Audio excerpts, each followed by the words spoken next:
할렐루야!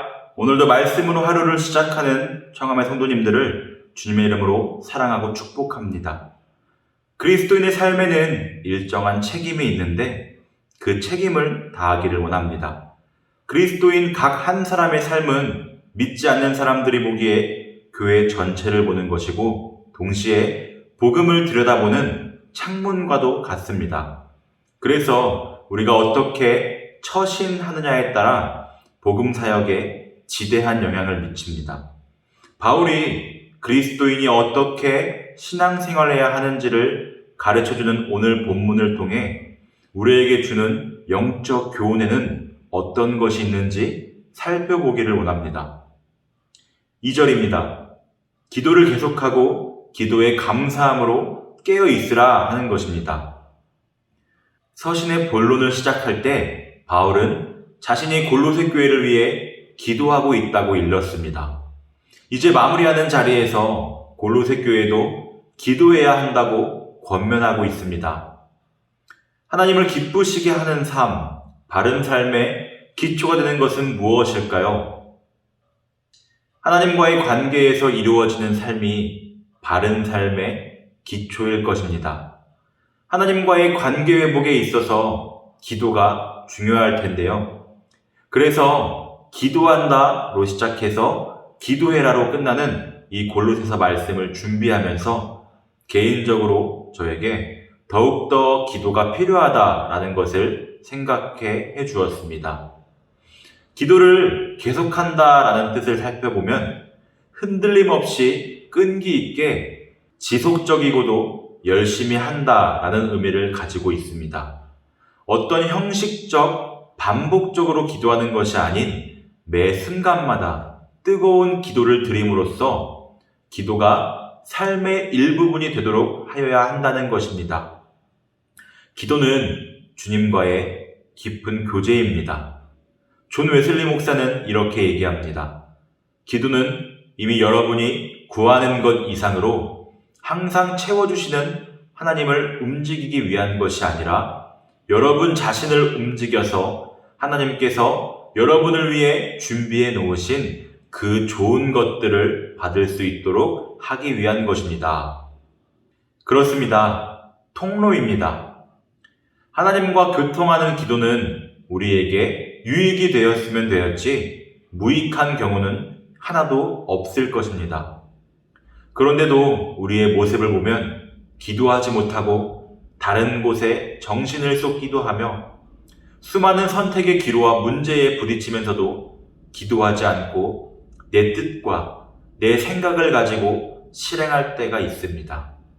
결과가 좋으면 그나마 다행이지만 그렇지 못하고 어려움과 실패에 빠지면 오히려 하나님을 원망하곤 합니다. 하나님의 잘못이 아닙니다. 하나님은 결코 실수하지 않으시는 분입니다. 그러므로 우리는 계속해서 기도하라는 말씀이 결코 부담이나 무거운 짐이 아닌 축복으로 가는 길, 하나님의 나라로 가는 길임을 기억하길 원합니다. 또한 바울은 골로새 성도들에게 기도를 요청합니다. 바울은 복음 사역을 위해 더 많은 기도를 필요로 했습니다. 기도 없이 힘있는 복음 사역을 진행할 수 없기 때문입니다. 사랑하는 성도 여러분, 중보기도는 서로의 짐을 나누어 지는 것으로 하나님께서 기쁘게 보시는 모습입니다. 또한 그 모습을 통해 하나님께서 분명히 서로를 도울 수 있는 힘과 지혜를 허락해 주실 것입니다. 그 속에서 자연스럽게 하나님을 중심으로 하나 될 수 있습니다. 교회를 견고하게 할 것입니다. 서로가 서로를 위해 교회의 단합을 위해 기도하는 저와 여러분이 되기를 소망합니다. 그래서 교회가 교회로서의 역할을 잘 감당하되 이 땅에 희망이 되기를 간절히 원합니다. 또한 바울은 골로새 성도들에게 지혜로운 처신을 권면합니다.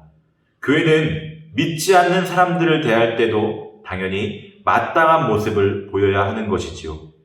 그때에 지혜가 필요한 것입니다. 그 지혜는 모두 성령과 그리스도와 관련되어 있는 것으로 결국 지혜를 행하라는 말은 그리스도와 성령으로 말미암는 지혜로 어디에 있든지 성도의 모습을 드러내야 하는 것입니다. 이어서 상황에 맞는 지혜로운 말을 하라고 권면합니다. 성도의 은혜로운 언어는 이 시대의 언어 폭력에 대항하는 힘이 되어야 합니다.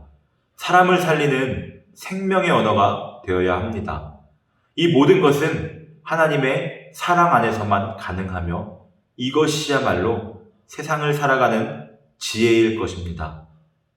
우리 모두가 하나님께서 들어 귀히 사용되어지길 원합니다. 평소 생활이 거룩함과 지혜로 가득 차도록 늘 힘쓰는 저와 여러분이 되었으면 좋겠습니다. 말씀을 정리합니다. 바울은 우리가 너무나도 잘 알듯이 기도의 사람이었습니다. 교회가 열매 맺는 모습에 늘 감사하며 기도하고 하나님의 뜻이 교회에 이루어지도록 간구하며 기도한 사람입니다. 그런 바울이 골로새 교회를 향해 계속해서 기도하라 권면합니다. 그러기에 이 권면은 이론과 실천이 함께 어우러진 힘있는 요청이 아닐 수가 없습니다. 우리에게도 늘 도전이 되는 권면인데요. 복잡한 상황과 코로나 상황이라는 위험에 직면한 오늘날의 교회에서 바울의 이 권면은 유효합니다.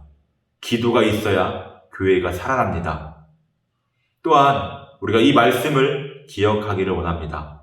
함께 마태복음 28장 19절에서 20절 함께 읽겠습니다.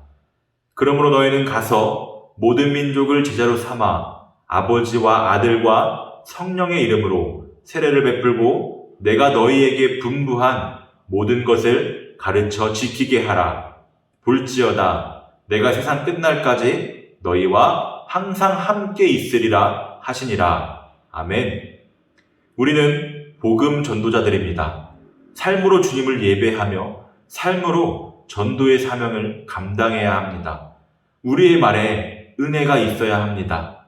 즉흥적이고 감정적인 언어가 아닌 듣는 이에게 용기를 주고 격려가 되는 말을 해야 합니다. 세상 끝날까지 우리와 함께 하신다는 그 약속의 말씀을 붙잡고 우리에게 허락하신 달란트를 잘 활용하여 교회의 안팎, 즉 세상 속에서 빛과 소금의 역할을 잘 감당해 나가는 저와 여러분이 되기를 소망합니다.